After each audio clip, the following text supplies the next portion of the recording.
वृंदा, वृंदा, अब तबीयत कैसी है बेटा? जरा एक मिनट इधर तो आ बेटा, मैं कुछ लाई हूँ तेरे लिए। ये ले। ये क्या लाई हो आप? ये आपके लिए नहीं है, वो वृंदा वृंदा और रजत कल रात को बाहर गए थे ना, अब वो देव और नैनतारा के साथ, तो मैंने सोचा कि मैं उसके लिए ये। उनके बाहर जाने से और ऐसी गंदी किताबों को लाने का क्या मतलब? गंदी किताब? ये बिल्कुल भी गंदी किताब नहीं है, बच्चों को हर तरीके का ज्ञान देना चाहिए। ऐसी बातें मेरे सामने मत किया करो, मुझे नहीं सुनना ये सब। अरे एक सेकंड सुनो तो अरे रुको। अच्छा माफ करो, आपसे ना ऐसी बातें दोबारा नहीं करूंगी, लेकिन वृंदा को ढूंढने में मेरी मदद तो कर दीजिए। अरे आ जाएगी वो। वृंदा बहुत परेशानी में, ऐसा मुझे लग रहा है। जब से वो जन्मदिन वाली रात से पारिक हाउस से आई है ना, तब से उसका चेहरा एकदम सफेद पड़ गया। रात को ठीक से सोई भी नहीं। आप तो जानते हैं ना कितनी मेहनतों के बाद हमने पाया है उसे। कहीं कुछ ऊंच नीच हो गई? राजी, ऐसा कुछ नहीं होगा, सब ठीक हो जाएगा। अच्छा छोड़ो, मैं उसको ढूंढने जा रहा हूँ। हाँ जाओ। पारिक परिवार के अलावा अगर हमारे परिवार के बारे में भी सोचते हो तो अच्छा लगता है मुझे। हाँ तो जा तो रहा हूँ। तो जाइए ना, खड़े क्यों हैं? जल्दी जाइए और उसको बोलेगा घर आए। हे भगवान दया रखना, मेरी वृंदा के साथ कुछ बुरा मत करना।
शाली आंटी, मुझे आपसे कुछ बात करनी है। कहो।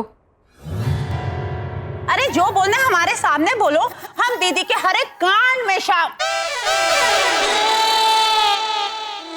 हम दीदी के हर एक काम में शामिल है। वो हमसे कुछ नहीं छुपाती है ना दीदी? कहो। विशाली आंटी, मैं ये कह रहा था, हम एक पार्टी प्लान करते हैं। सारे अरेंजमेंट्स मैं कर लूंगा और फिर उस पार्टी में देव और नैनतारा को टाइम स्पेंड करने का मौका भी मिल जाएगा। तो इसमें इसको रखने की क्या जरूरत है? मेरा हार्दिक है ना, वो सब संभाल लेगा। आपको पता है मेरा हार्दिक है ना बहुत अच्छा डीजे वाले बाबू है। नो वे, मेरे हर्ष पर्श ना देव के टेस्ट को बहुत अच्छी तरह जानते हैं। दीदी ये पार्टी तो हर्ष पर्श ही ऑर्गेनाइज करेगा। जब मैंने बोला हार्दिक ही करेगा, हार्दिक नो, दीदी क्यों? मैं जानबूझ के घर के बच्चों को इसमें शामिल नहीं कर रही हूँ। ख्याति क्या सोचेगी, और आकाश भी बहुत नाराज हो जाएंगे, इसलिए जो भी करना है इसी को करने दो, ठीक है? Thank you. ये आखिरी मौका है, अगर इसके बाद भी नहीं, इसके बाद कुछ ऐसा होगा ही नहीं ना। पार्टी के बाद देव नैनतारा, नैनतारा देव, आई प्रॉमिस यू।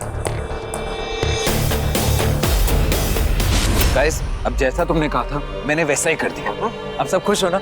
अब बताओ कि पार्टी कहाँ है, कौन से देश जा रहे हैं हम? वो तू बोल भाई, किसी भी 5 स्टार का नाम ले, जहाँ जहाँ तेरा मन तो किया हो पर तेरी जेब ने अलाउ ना किया हो। भाई ऐसी तो बहुत सारी जगह हैं, लेकिन यार वो सनशाइन होटल बेस्ट रहेगा। नहीं, लेकिन उससे बेटर ना मूनलाइट है। वहाँ पे मैंने सुना है कि जो बारटेंडर्स है ना वो फॉरेनर्स हैं। लेकिन उससे भी बेटर ना वो डिस्क है ना, क्या नाम था उस डिस्क का? Fire and ice. वहाँ पे तो बाय 2 गेट 1 फ्री भी है, वो ही करा दो। लेकिन यार उससे बेहतर ना वो सुन, तू आराम से टाइम ले, फिर बता, बिल हम पे कर देंगे। ओके? पक्का? पक्का। अब समझा तू प्लान?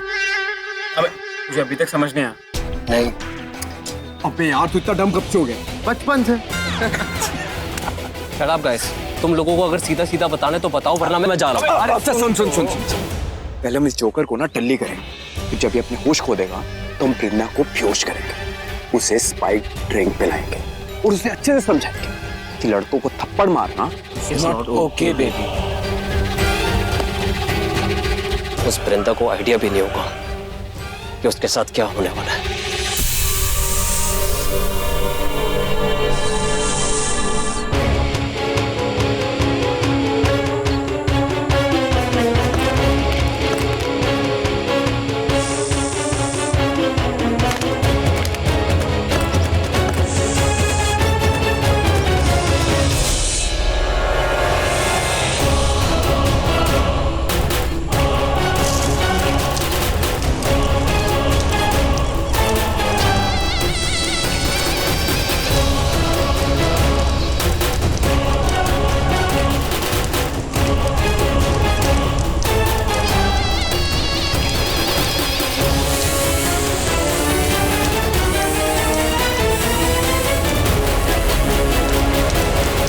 क्योंकि बीजू के अंश के इस आग में मिलते ही आग ज्वालामुखी बन जाएगी।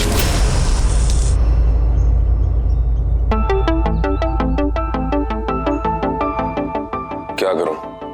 रजत को फोन करूं क्या? नहीं, बहुत इरिटेटिंग है वो। छोड़ो, कहीं नहीं जाना मुझे।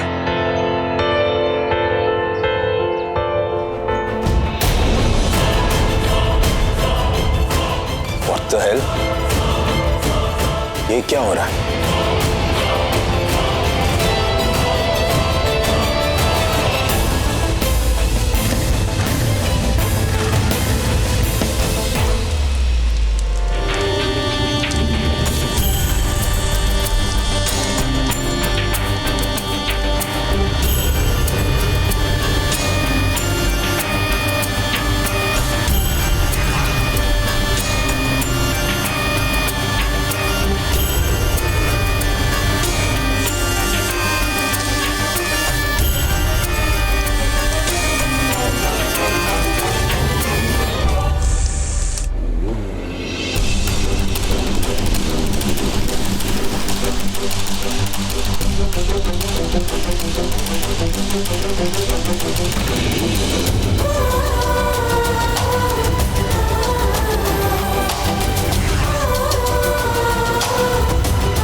ये नहीं हो सकता। देव इस वक्त यहाँ नहीं आ सकता। मैं नहीं हार सकती।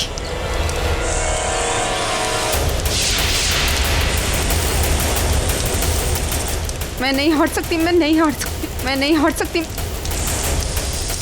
ये मरते मरते नहीं बच सकती।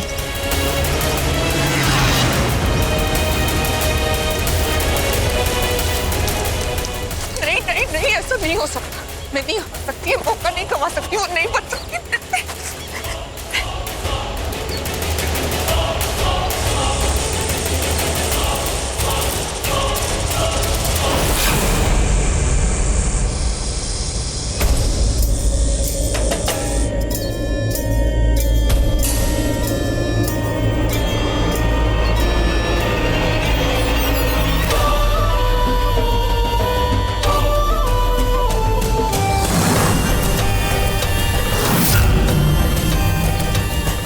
वृंदा,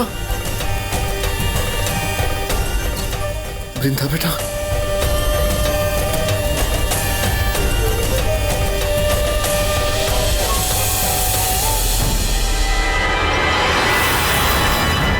कोई सामान्य रुद्राक्ष नहीं है ये। अत्यंत दुर्लभ नाग रुद्राक्ष है ये। इसे हर कोई अपने नियंत्रण में नहीं कर सकता। ऐसा क्यों बाबा? क्योंकि ये 5 मुखी नाग रुद्राक्ष है, जिसे वही अपने नियंत्रण में कर सकता है जिसे अश्लेषा नक्षत्र पर नियंत्रण पाना आता हो, जिसका वो प्रकांड ज्ञानी हो। और ज्ञानियों की तो कोई कमी नहीं हमारे संसार में। इसीलिए वो कोई भी इंसान हो सकता है कहीं भी, किंतु उसे ढूंढ निकालना उतना आसान नहीं होगा। और असंभव भी तो नहीं होगा ना बाबा। वो इंसान जो कोई भी हो, उसे मेरी बच्ची का पता मालूम होगा, बल्कि मेरी बच्ची उसी चोर के पास होगी। और हो सकता है वो कौन मेरी बच्ची को मुझसे छीन सकता है। और फिर नैन, नैन कौन है बाबा? और वो चोर वो किसकी बच्ची को मुझे दे गया? ये सब भोलेनाथ की मर्जी है। तुम्हारी बच्ची का तुमसे दूर होना, कोई दूसरी बच्ची तुम्हारी गोद में डालना, इसका कुछ तो कारण जरूर होगा।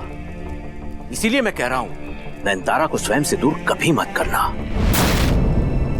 भले ही उसकी जन्म देने वाली मां ना हो, उसका लालन पालन करने वाली यशोदा मां जरूर हो तुम। हाँ बाबा, मैं आज भी नयनतारा से उतनी ही प्यार करती हूँ। वो मेरी ही बेटी है। और नयनतारा मेरी वो बेटी नहीं है जो मेरा बदला पूरा करेगी, क्योंकि वो एक नागिन है ही नहीं। और ये एक नागिन का बदला है, एक नागिन के इंतकाम की कहानी।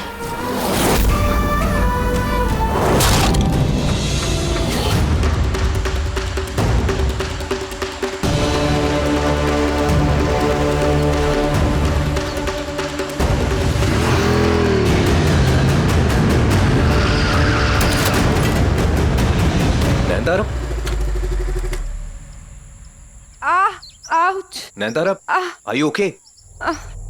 उठो, तुम्हें कहीं चोट तो नहीं लगी? वेट, लो थोड़ा पानी पी लो। अभी यही पूछेगा कि मैं यहाँ क्या कर रही हूँ। वैसे तुम यहाँ कर क्या रही थी? Actually I was feeling very low Dev. पता नहीं क्यों मैं चाह के भी मैं भुला नहीं पा रही हूँ जो सूफी नाइट वाले दिन हुआ। अब छोड़ो, इस बारे में बात नहीं करते। हमें ठीक से टाइम भी स्पेंड करने को नहीं मिला। I am sorry Nayanthara. No, it's okay. मैं एक्चुअली थोड़ी फ्रेश एयर लेने बाहर आई थी, पर मुझे उस तरफ से अचानक से आग नजर आई तो मैं घबरा कर भागने लगी। फिर रास्ता भूल गई एंड मेरा कोई इरादा नहीं था तुम्हें ऐसे रोकने का। तुम कहीं काम से जा रहे होगे। Come on, that's fine. वैसे तुम जा कहाँ रही थी? चलो प्यार न सही, मगर परवाह तो ये मेरी करने लगा है। लुक, अगर तुम्हें नहीं बताना है तो इट्स ओके। नो नो, कहाँ जाऊंगी देख, घर ही जा रही थी बस। बट आई एम सॉरी, मेरी वजह से तुम डिस्टर्ब हो गए, तुम्हें ऐसे रुकना पड़ा। Not at all. अगर घर जा रही हो तो मैं ड्रॉप कर देता हूँ ना। मैं चली जाऊंगी। आई एम देयर ना, आई विल ड्रॉप यू। और दूसरी बात ये कि मेरे भाइयों ने मेरे और रोहन के लिए एक वेलकम पार्टी रखी है और मैं चाहता हूँ कि तुम भी वहां पर आओ। अगर तुम आओगी मुझे अच्छा लगेगा, तुम्हें आना ही होगा। से यस। अब तुमने बुलाया तो आना तो पड़ेगा। Thank you.